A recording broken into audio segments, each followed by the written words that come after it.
Cloudcast Media.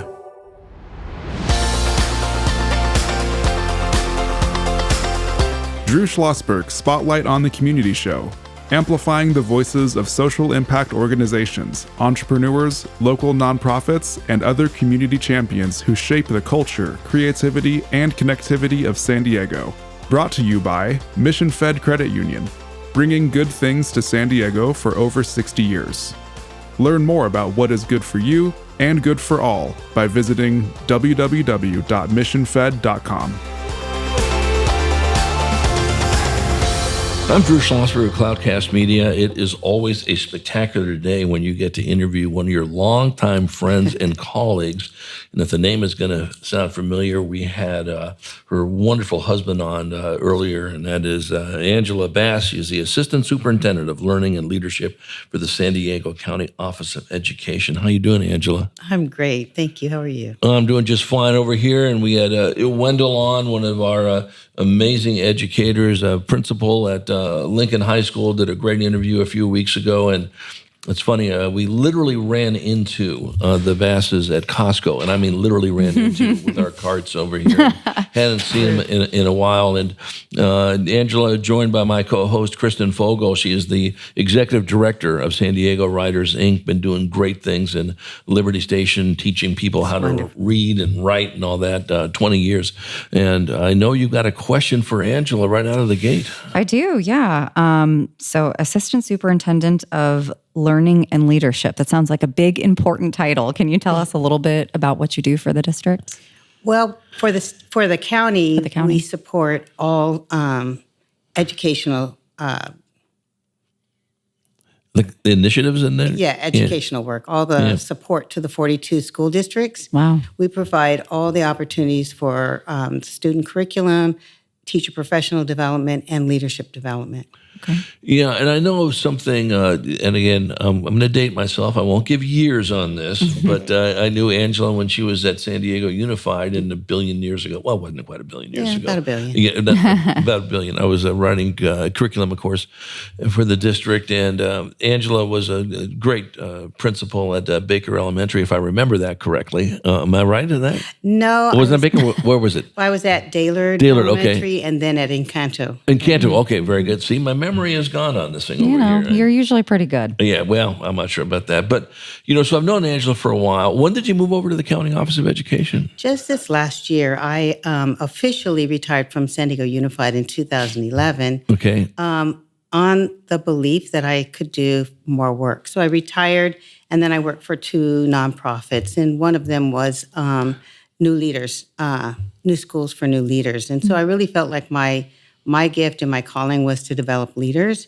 and I did that for 10 years. I came back to San Diego, and Wendell and I were doing consulting for the county where we were doing it on equity and social justice issues. And then Dr. Gotho said, can you fill in for a little bit? And I thought about it, and we still have work to do in education, not only developing school leaders, but helping to support schools to figure out how to serve our children well. Yeah, well, that's a 24/7, 365 forever job, and we all know that. And the ones that are on top of their game, certainly. Listen, one of the things, full disclosure, that I've been honored to be on the Classroom of the Future Foundation's leadership team for a while. I've actually been involved with that organization since it started in 1997. CFF, as is better known, works very closely with the county office, as Angela knows, and we're often looked at, as Dr. Gotthold says, as a good funding arm for the county, putting on things that focus on leadership, of course, and careers and things that are important to the students on this. Angela, you've been in education for quite a while. I mean, we could spend 15 hours just talking about this one subject on it. But what would you say some of the biggest changes have been in terms of leadership from when you came in as an administrator to what's going on now? I think when I became a principal, one of the things that we were, emphasized on us was to manage the building, make sure that the budget was right, make sure that, everything was in its order. And I think we have really, really worked at shifting our work to focusing in on the students, focusing in on parents and community, and really trying to provide the best education for all of our children. I think the other area that has become prime is the work around equity. Are we serving all of our children well?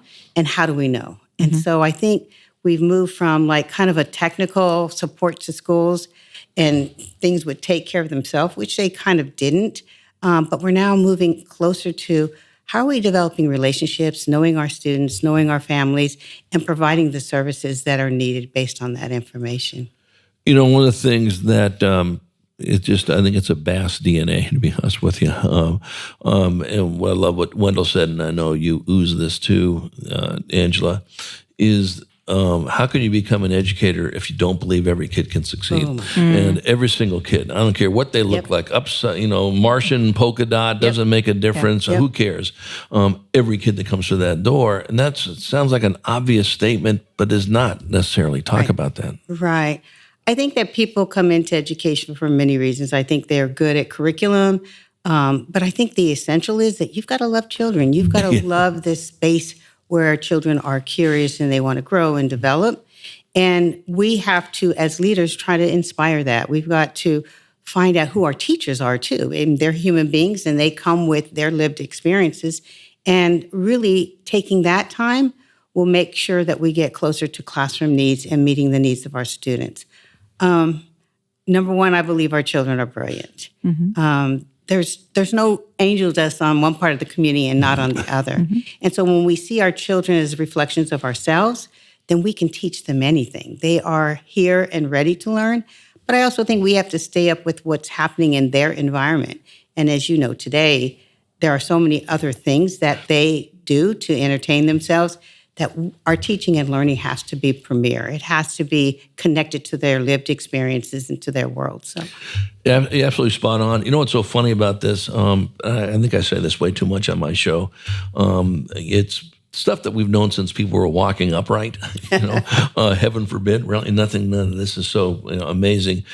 When you really focus on what somebody's interested in, watch them thrive, for God's sake. And we've known that since people were touching fire, for God's sake. And now with folks like you, Angela, and of course what Wendell's done for years, and really leaders like Paul Gothold. Anyone gets a chance to meet Dr. Gothold, he's going to be retiring in June. But you talk about a guy who's got the kid first at the list. And anytime you talk to Paul, it's if you're not bringing the word child into your first sentence, then ball game over. It's all about that aspect of it. We come back from a break, Angela, I want to talk a little bit more about that aspect of it. Equity is so critical. People talk about equity, but do they actually implement it?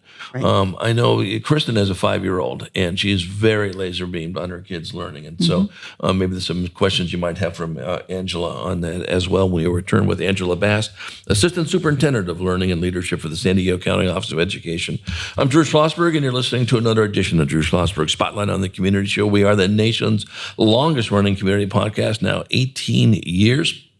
Brought to you by Mission Fed Credit Union for 6 decades. So you're doing great things for us folk here in San Diego County. We will be right back.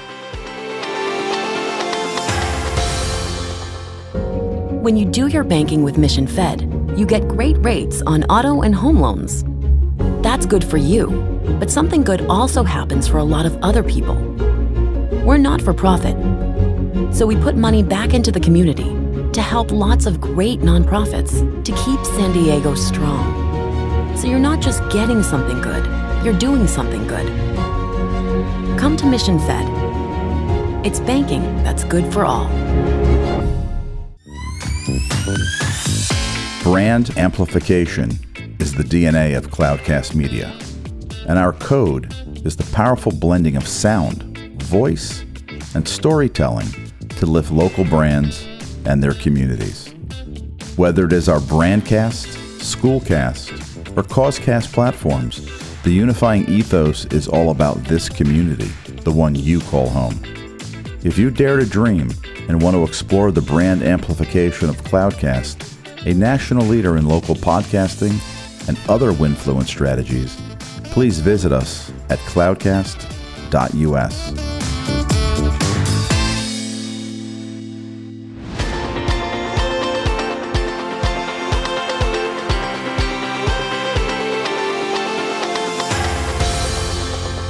I'm Drew Schlosberg of Cloudcast Media.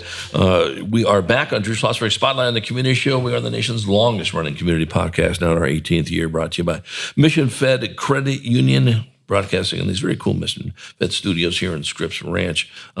Joined by Angela Bass, Assistant Superintendent of Learning and Leadership for the San Diego County Office of Education. And full disclosure, longtime friend and colleague of mine, honored to call her that, as I do with her husband, Wendell, who was on the show a few weeks ago, joined by my co-host, Kristen Fogel. She is the Executive Director of San Diego Writers, Inc., celebrating their 20th anniversary this year. Kristen, I know you got some questions for Angela. I do. I wonder how much of what you do or how much you know about what's going on in the County Office of Education. Mm-hmm. Obviously, like you said, I'm laser beamed on my kids' education, right. But I'm also very sensitive to just these administrators, staff, instructors, and what's being done from the county to support them and retain them and help them and everything. They do such an important work. My kid's teacher, I just think she walks on water, and I would do anything for her. And so, how are we supporting them? Well, as a part of educational services and learning and leadership, we provide all of the support for the 42 county districts in working with teachers to develop teachers in their classrooms, in their field, in curriculum instruction in science and math, English. We have a multilingual ed program department. And so our services are directly to those schools. When a district comes and asks for support, we are there with all kinds of supports for them. They really have to know, what is it like to teach science? What does it look like? What should it be today instead of out of a textbook? Now, the textbooks are okay, but the experiences really make the world come alive for our students. So we spend a lot of time. Number one, they're very well trained, the managers, and then they take this work out to schools. But I think more importantly, we spend more time in schools so that we can see our students as who they are, and then we tailor it with them and with the teacher. It's not just, I'm going to teach the teacher. It's all relevant to the students, and our student populations have changed. And so we have to be ready for that. Our world has changed with climate, the climate changes that we've had. And so we have to always be tweaking our curriculum to meet the new needs of our students and in our country. You said something that is near and dear, to our heart here. We talk about it quite a bit on our Spotlight show, and me personally, and only because I've been involved in it for like a billion years. When I was at City Schools, you may remember, Angela, I think Wendell does too, I was involved with the School to Work Transition Initiative. Heaven forbid we actually focus on what the kids are interested in, right? And what pathways. We always want them to have the opportunity to go to college. We never want to deny them of that. Right. Whether they go to college or not, that's their choice, but we don't want to sit there and put them on a path that, now you can't go to college because you didn't sit there and do the right work. But we all know there are different paths to it. And what is getting so much steam is what you're talking about time. And that's not to be critical of what, our hardworking friends have done in the past. It's just a different way of looking at it. And it's focused on the learner being at the center of the curriculum.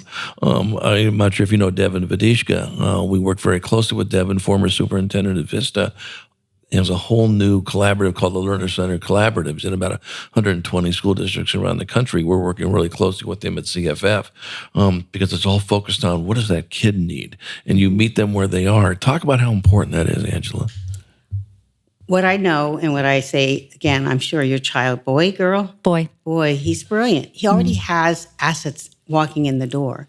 And it is our job to get to know him. Who is he? What's he curious about?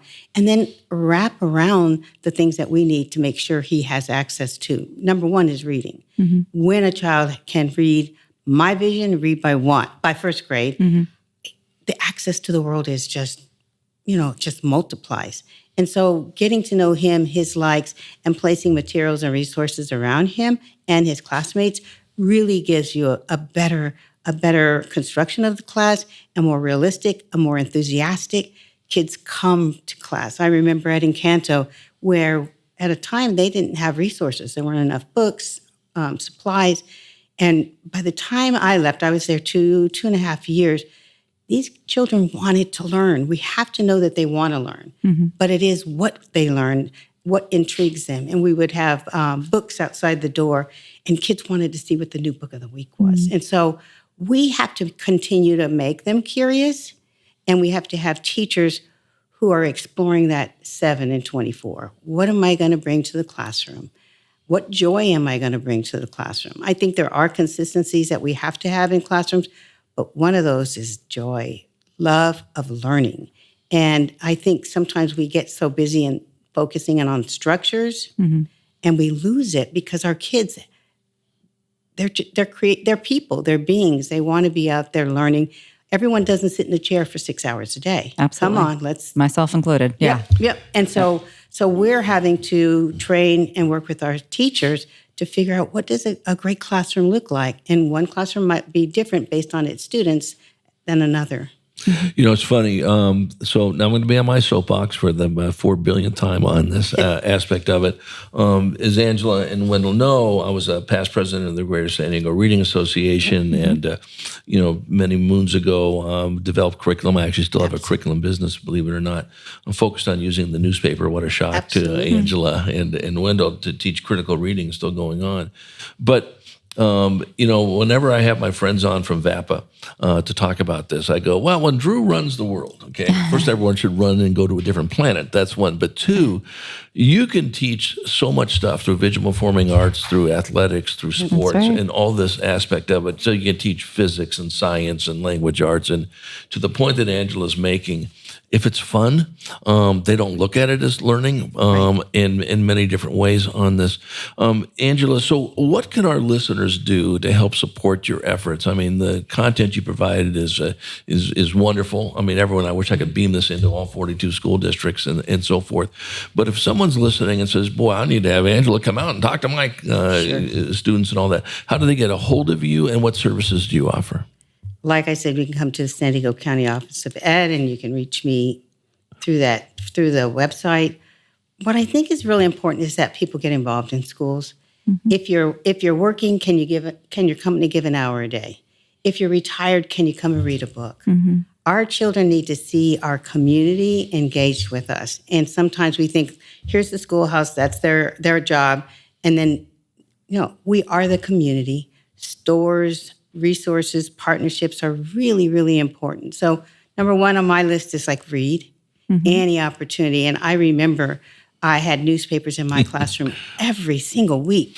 And our kids, we would cut and we would paste and we would read fantastic stories or headlines and say, what does that mean? So children can make meaning of the world around them. They cannot live in a textbook. They have to live and incubate their world in what's happening now. So I say join up to it with a school.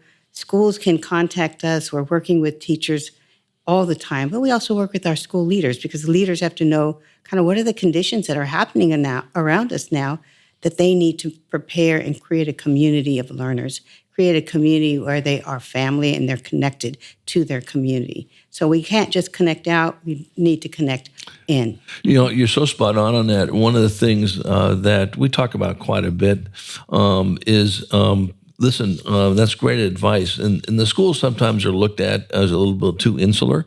That schools need to do a better job at that and say exactly what you're saying. We want to hear from you. We want to embrace you in that aspect.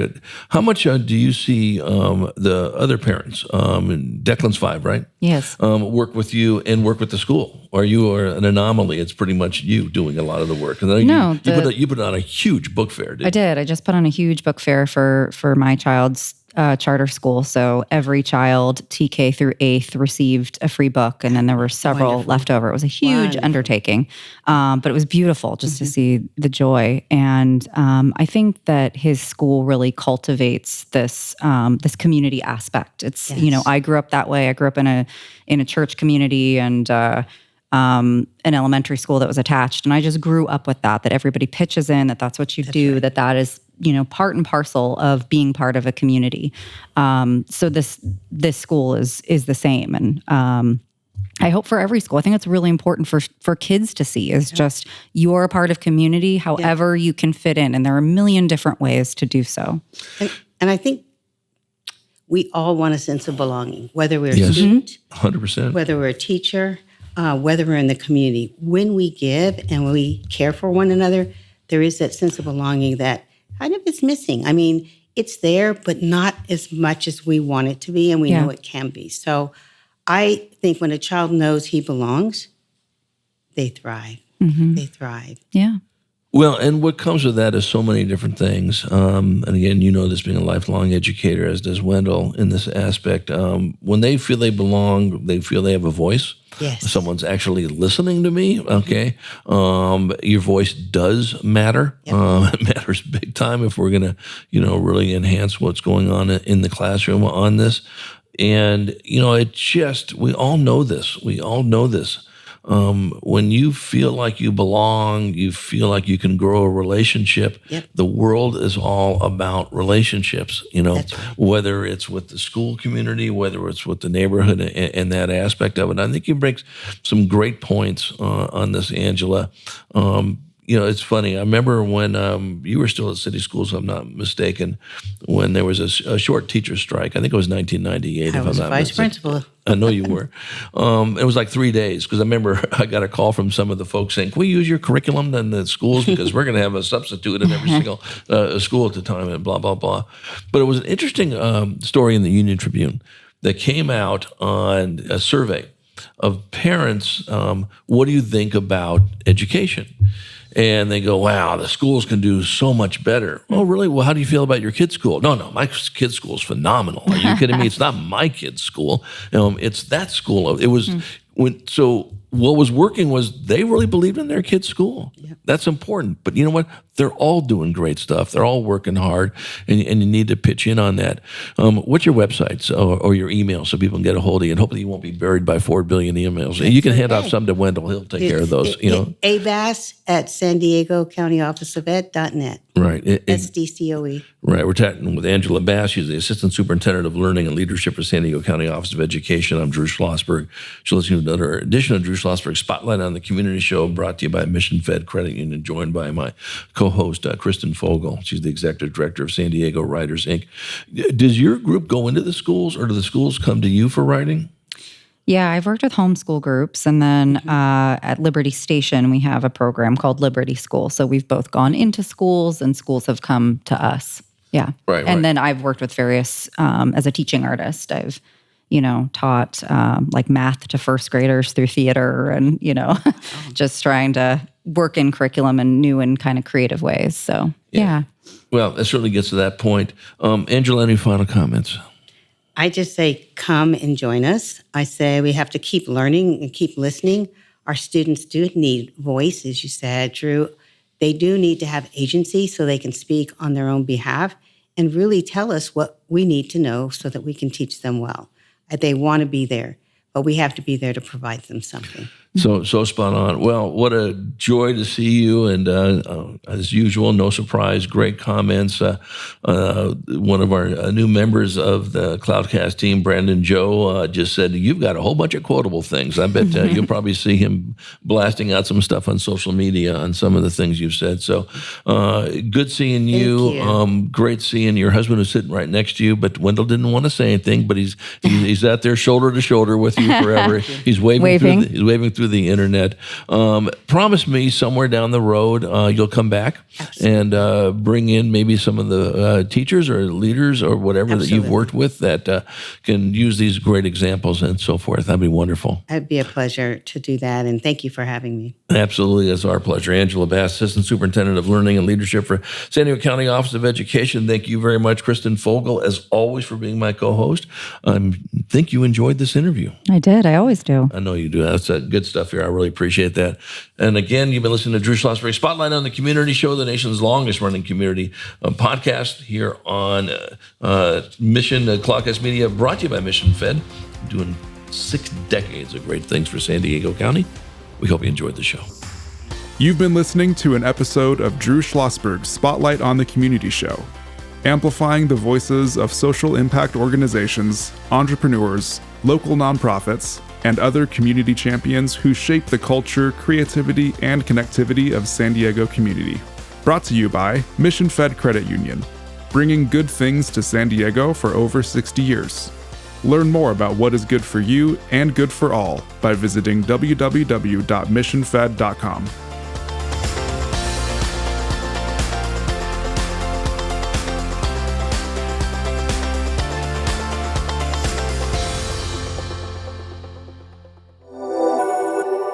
Cloudcast Media.